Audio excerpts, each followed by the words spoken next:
최근에 정말 웃긴 책을 봤습니다. 그 책 제목이 이렇습니다. 왕자님을 만날래요. 신데렐라는 뻔뻔했다. 이겁니다. 작가는 일본 작가인데요. 고코로야 진노스케라는 작가입니다. 너무 우리가 아는 신데렐라가 아니에요. 우리가 아는 신데렐라는 조선시의 신사임당 아닙니까? 근데 여기 나온 신사임당은 뻔뻔하면 신데렐라는 왕자를 만나려고 계모 밑에 자라도 그리고 무도에 안 들어가도 뻔뻔하게 가려고 하는 신데렐라입니다. 그래갖고 이게 여기서 하는 주 요지가 이겁니다. 신데렐라가 왕자를 만나 행복한 이유는 신데렐라의 뻔뻔함 때문이었다. 그러니까 이거죠. 자기가 엄마가 없다고 주눅들지 않았고, 그리고 이복 동생이 자기를 무도회 당에 못 가도록 옷을 막 찢어놔도 주눅들지 않았고, 그리고 왕자님이 신발 찾으러 올게 하고 하도 전혀 찾으도 오든지 말든지 신경도 안 쓰면서 당당했다는 거예요. 이게 바로 신데렐라가 왕자를 만난 이유래요. 그래서 작가가 말하기를 배경에 주눅들지 마라, 외모에 좌절하지 마라, 뻔뻔해지자, 당당해지자, 뻔뻔한 사람이 성공한다. 읽으면서 놀랐어요. 제가 아는 신데렐라는 이런 여자가 아니거든요. 우리의 마음속에 있는 신데렐라는 참 착하고 요즘 차도녀입니다. 제가 왜 서두에 이런 얘기를 했냐면, 우리도 하나님 앞에 나아갈 때 이 모양 저 모양의 이유 때문에 자꾸만 주눅이 들어요. 그래서 기도할 때 야성을 잃어가는 모습들이 있다는 겁니다. 그래서 앞으로 4주간에 우리가 오늘 읽은 누가복음 11장 말씀을 이 본문을 갖고 4번을 똑같이 전할 겁니다. 그러면서 이 내용은 기도의 사자여 깨어나라, 이러한 시리즈를 가지고 나갈 건데요. 특히 이 사자의 야성에 대한 부분이 우리에게 기도할 때 필요함을 기도 중에 깨달았습니다. 여러분 알다시피 사자는 용맹합니다. 또 사자는 담대합니다. 사자는 무서워하지 않습니다. 어떤 동물도 피하지 않습니다. 맞짱을 띱니다. 주눅들지 않습니다. 뻔뻔합니다. 왜냐하면 무리를 지키기 위해서, 자신이 먹이를 구하기 위해서, 그는 생존을 위해서 당당하고 뻔뻔한 것입니다. 사자의 이 당당함과 뻔뻔함은요, 우리가 기도할 때 필요한 이 요소이기도 하다라는 것입니다. 그래서 오늘 말씀 제목이 기도의 사자여 뻔뻔하라, 이렇게 말씀을 잡아왔습니다. 여러분 오늘 말씀을 보면요, 여러분이 아시겠지만 누가복음 11장 1절부터를 보셔야 되는 겁니다. 왜 그러냐면 누가복음 11장의 시작은 예수님이 제자들을 불러난 다음에 너희들은 앞으로 기도를 이렇게 하라 하면서 주기도문을 가르친 거예요. 하늘에 계신 우리 아버지여, 그 내용입니다. 그리고 나서 그 다음 가르쳐줬던 비유가 바로 이 떡 비유입니다. 오늘 읽은 이 말씀이죠. 자, 이런 겁니다. 여기 그림에 나와 있는 것처럼 밤중에 친구가 찾아옵니다. 비유지요. 그러니까 이것도 한번 생각해 봐야 돼요. 왜 주기도문 끝난 다음에 이 비유였냐는 거예요. 밤중에 친구가 찾아옵니다. 배가 너무 고팠대요. 그래갖고 먹을 것이 없어요. 자, 그림을 보면 그렇습니다. 먹을 게 없어요. 그래갖고 이웃집에 있는 친구 집에 가갖고 뭡니까? 떡을 구합니다. 근데 여러분 다 잠자고 있는 시간입니다. 똑똑똑똑, 이거 뻔뻔한 겁니다. 그리고는 세상에 예의도 없는 겁니다. 여러분 같으면 어떡할 것입니까? 밤 12시 와서 라면 끓여달라고 그러면요, 정말 이거는 자다가 봉창 두드리는 소리인 것입니다. 지금 그 얘기를 하는 거예요. 근데 이 내용 속에 기도의 야성이 있다는 얘기예요. 여러분 오늘 말씀에 보면 우리 모두 기도하는 부분에 있어서 하나 잊은 것 중에 하나가 있는데, 그 야성이 바로 이 당당함이에요. 뻔뻔함이에요. 왜냐하면 하나님 앞에 기도할 때 어떨 때 보면요, 굉장히 주눅이 들어있어요. 그리고 어떨 때 보면요, 자신감이 없어요. 그러니까 왜 이런 일이 일어나는지 7절에 보자는 겁니다. 7절을 볼까요? 이쪽 방 안에 있는 사람이, 누워있는 사람이 이렇게 한 거죠. 일어나서 얘기한 것도 아니고, 누구야? 이 시간에 누구야? 미친 거 아니야? 제정신이야? 머리가 그렇게 밝혀 있어? 용인 저쪽에 언덕에 가면 정신병원 있어? 글로 가! 아마 이렇게 했을 겁니다. 그러면서 했던 것이 여기는 아주 멋지게 표현되어 있어요. 괴롭게 하지 말라. 그래서 저는 어떻게 표현했습니까? 용인 언덕에 가면 정신병원이 있는데 거기 가는 게 낫지 않겠냐?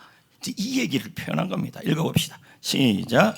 그가 안에서 대답하여 이르되 나를 괴롭게 하지 말라. 말은 굉장히 고상하게 했는데요, 의미는 그런 의미가 아니에요.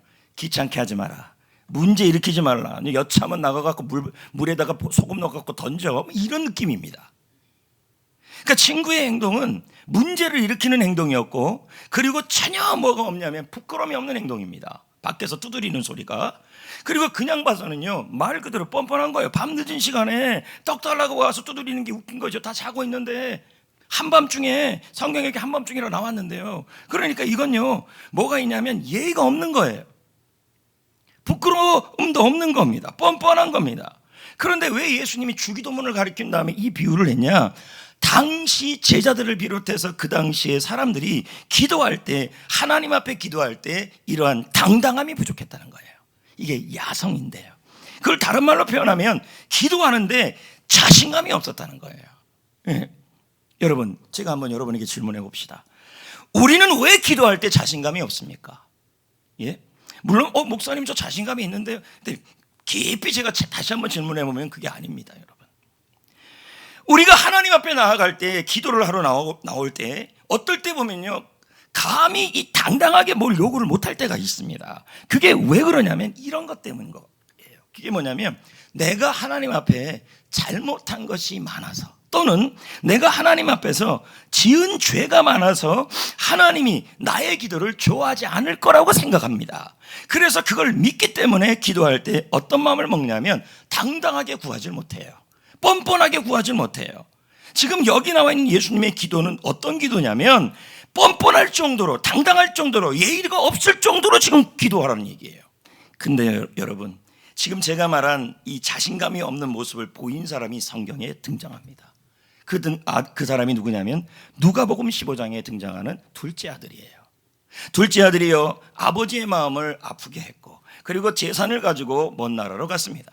그 속에서 허랑방탕하게 살았습니다. 보십시오. 그리고 그다음에 저기 돼지를 치고 있지 않습니까? 저기서 돼지를 치면서 그가 이제 머릿속에 생각한 겁니다. 무슨 생각이 들었냐면 도저히 아버지 앞에 갈 자신이 없어요. 도저히 아버지 앞에 갈 염치가 없어요. 그래서 생각하기로 아버지께 가긴 가겠다는 거예요. 가긴 가겠는데 아버지 앞에 가갖고 뭐라고 얘기하냐면, 이제 살펴보겠지만 내가 지은 죄가 너무 많아서 아버지의 아들이라고 말할 수가 없다는 얘기예요. 이런 상황이라면, 이런 마음을 갖고 있다면 어떻게 아버지에게 뭔가를 요구할 수 있겠습니까? 자, 한번 볼까요? 누가복음 15장 17절 21절을 읽어보면요, 그 아들의 심정이 나와요. 자, 읽어볼까요? 시작. 이에 스스로 돌이켜 이르되 내 아버지에게는 양식이 풍족한 품꾼이 얼마나 많은가. 나는 여기서 줄여 죽는구나. 품꾼에 대한 얘기가 나왔죠. 그러니까 벌써 마음이 자기는 아들로 구할 수 없다는 얘기예요. 이 말은 뭐냐면 나는 아들로 구할 수 없고 당당함이나 어떠한 그 자신감이 없어요.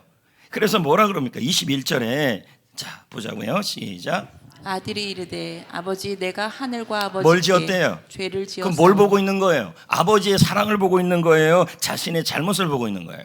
자신의 잘못을 보고 있으니까 지금부터는 자기를 뭐라 그래요? 아버지의 아들이 아니다. 뭘로 여기는 거예요? 품꾼으로 여기는 거죠. 자, 이게 바로 우리의 모습이에요. 여러분, 아닌 것 같아도요, 우리 모두 깊숙한 마음속에 있는 게 정죄의식이에요. 우리는 왜 하나님 앞에 당당하게 못 나가냐는 거죠. 물론 여러분들 기도하러 주여 주여를 외칩니다. 그런데 한쪽 깊숙한 쪽에서는 이런 마음이 들어요. 내가 하나님 앞에 잘못한 게 있다. 내가 하나님 앞에 지은 죄가 있다. 내가 부족한 게 있다. 우리 가정의 사업이 이렇게 안 되고 내가 자꾸 사기당하고 이런 일들은 내가 지은 죄가 너무 많아서 하나님께서 나에게 지금 벌을 주고 있는 것이다. 내가 하나님께 나아가도 하나님 앞에 죄송해서 내 기도를 하나님이 싫어할 거다. 기도는 하고 있지만 마음속에는 그러고 있다는 거죠. 이걸 뭐라 그래요? 야성을 잃었다는 얘기죠. 기도의 당당함, 기도의 뻔뻔함. 그래서 본문에요, 이 방 안에 있는 사람이 뭐라고 얘기하는지를 보십시오. 주겠대요.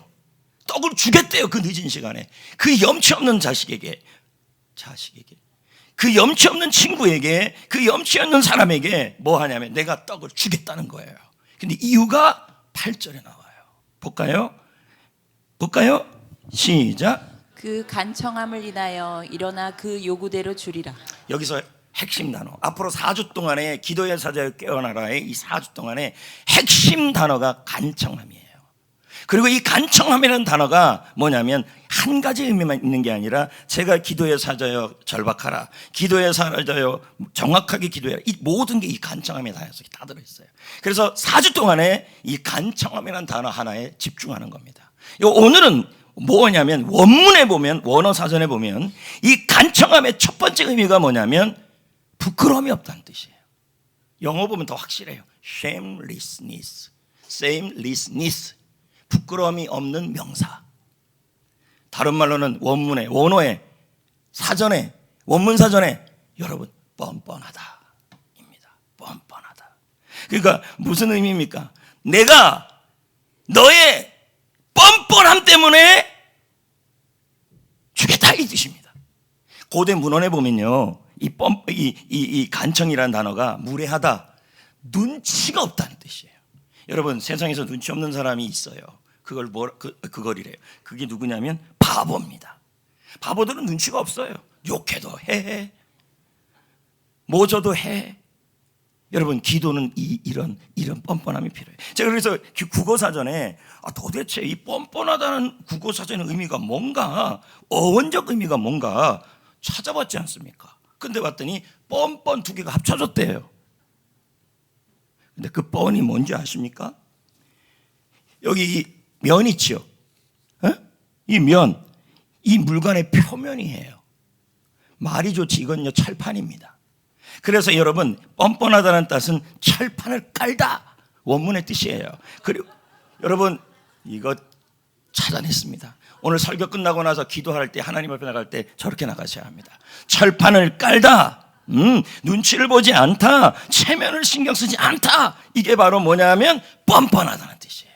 철판. 우리는 하나님 앞에 나아갈 때 철판을 깔 필요성이 있다는 거죠.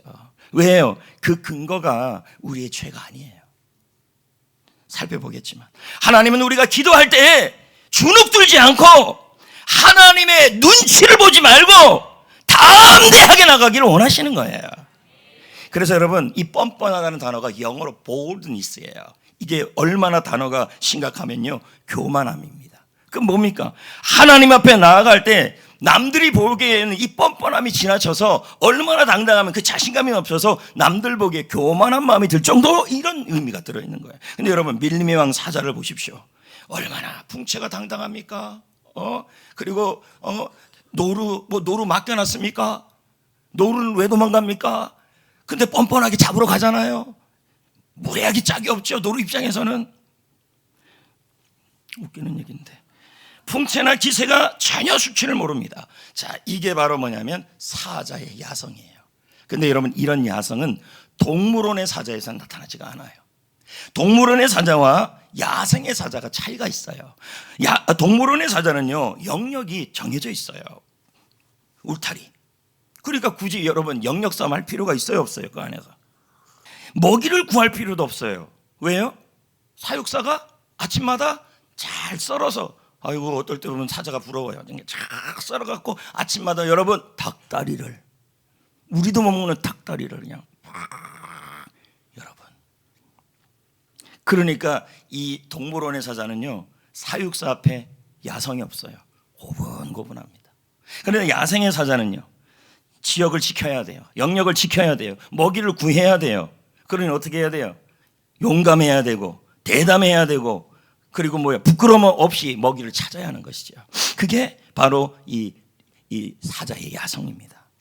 성도 여러분, 하나님은, 예수님은 우리에게 왜 주기도문이라는 기도를 가르치고 나서, 기도를 이렇게 하라고 가르치고 나서 가장 첫 번째 비유로 이 비유를 했을까요? 그리고 저는 이 간청함이라는 단어 속에 여러 의미들이 있었지만 그 중에 이 뻔뻔함이라는 단어에 왜 집중했을까요? 그것은 뭐냐면 하나님께서는, 예수님께서는 우리에게도 기도의 야성이 이제 깨어나기를 원하는 거예요. 그 야성이 뭐냐면 바로 당당한 기도예요. 눈치 보지 말고 주눅 들지 말고. 여러분, 자식들이 부모 눈치 보는 자식들을 이뻐요, 안 이뻐요? 이뻐요? 아니죠. 그래서 제가 책에서 이렇게 찾아보니까 아동 심리학자들이 이런 말을 하더라고요. 부모들은 자녀들이 당당하기를 원한대요. 이건 아멘은 아닌데 성경 구절이 아니니까요. 그 이유가 뭐냐 했더니 세 가지예요. 첫 번째, 자신감 부족을 걱정하기 때문에. 그러니까 아이가 자신감이 없으면 직장 생활을 하든 무슨 생활을 하든 자꾸 주눅 들까 봐. 너희들 당당하게 살아야 돼. 그리고 두 번째가 더 무서워요. 나가서 무시당할까 봐. 그래서 뭐 합니까? 야, 한 대 때리면 10대 때려. 이건 좀 웃기죠? 그리고 얻어맞고 오지 마. 왜 이런 말을 하니까 다 부모 심정 그렇습니다. 왜 그렇습니까? 간단합니다. 아이가 당당하고 자신감 있게 살아가는 선한 목적도 있는 거예요. 근데 아이가 얻어맞고 오면 여러분, 기뻐요, 슬퍼요, 자지러져요? 슬프죠. 어떤 부모가 좋아하겠습니까? 그리고 아이가 억울한 대우를 받기를 바라지 않으니까 뭐예요? 아이가 나가서도 어떻게 살기를 원하냐면 자신감 있게 당당하게 살기를 원하는 겁니다. 그리고 이렇게 해요, 여러분, 아동심리학자들이 아이들이 자신감이 많은 아이들은요, 문제가 생기면요 도망가지 않는데요, 그걸 해결하려고 그런대요. 그러니까 이게 뭐 우리는 이런 생각을 하진 않아요. 그저 우리 아이들이 자신감 잃고 살아가는 건 싫어요. 아닙니까? 만약 그게 맞다 그러면 유전자 검식 다시 해야 합니다, 여러분. 이와 같이 우리 하나님도요, 지금 여러분 이 말씀 들으면서 이런 생각이 계속 들 겁니다. 아유, 죄가 많은데 어떻게 당당하게 나가? 들어보십시오. 예. 이와 같이 하나님도 우리가 당당하게 뻔뻔하게 철판을 깔고 나가기를 원하신다는 사실을 기억해야 돼요. 왜요? 왜냐하면 하나님은 우리가 하나님 앞에 주저하고 엄마 아빠들처럼 자신감이 없고, 우리가 다시 한번 생각을 해봅시다. 자녀가 있는데요, 그 자녀가 엄마 아빠의 속을 썩여갖고 그만 유리창을 깼어요. 근데 그 아이가 그 유리창을 깬 것 때문에 그 유리창 깬 것만 보면서 집에서 안 나와서 밥도 안 먹는다 그러면 그 보기 좋습니까? 그런데 이 아이가 그럽니다. 어머니, 유리창 깼습니다. 대신 통닭 사주세요. 이게 더 멋집니다. 예전에 그런 일이 있었습니다. 같이 사는 그 둘째 애가 내 성경책을 찢었습니다. 근데 그 다음날 통닭 사달라는 것입니다. 이 뻔뻔함이 어디서 나옵니까? 잘못한 걸 안 보고 나의 사랑을 보는 겁니다. 웃기고 있네. 사줬을까요? 안 사줬을까요? 당연하죠. 속으로 생각했습니다. 평생 안 잊어먹어요, 이 뻔뻔함에. 여러분, 한 학생이요, 시험을 앞두고 있어요. 그런데 하나님 앞에 기도를 하고 싶은 거야.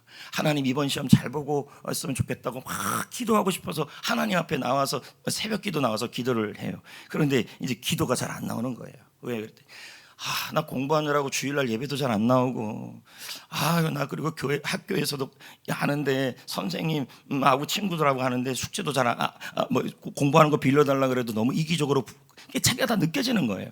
자기 잘못이 자꾸 느껴지니까 하나님 앞에 기도를 하는데 시험 잘 보게 해달라고 하는 기도가 안 나와요. 뭐만 자꾸 보고 있냐면 예배 안 나온 거, 이거 잘못한 거죠. 근데 중요한 건 잘못했는데 기도로 나왔잖아요. 그건 돌아온 거죠. 그리고 또 이런 사람도 있어요. 한 가족이 있는데요, 경제적으로 너무 어려워요. 근데 이제 이렇게 생각하는 거예요. 남편이 기도를 그렇게 안 하다가 이제 경제적으로 어려우니까 기도하러 하나님 앞에 나왔어요. 나왔는데 기도하면서 이런 생각이 자꾸 드는 거예요. 우리 집이 이렇게 복 못 받고 일이 안 되는 거 다 나 때문인 것 같아. 남편 때문인 것 같아요.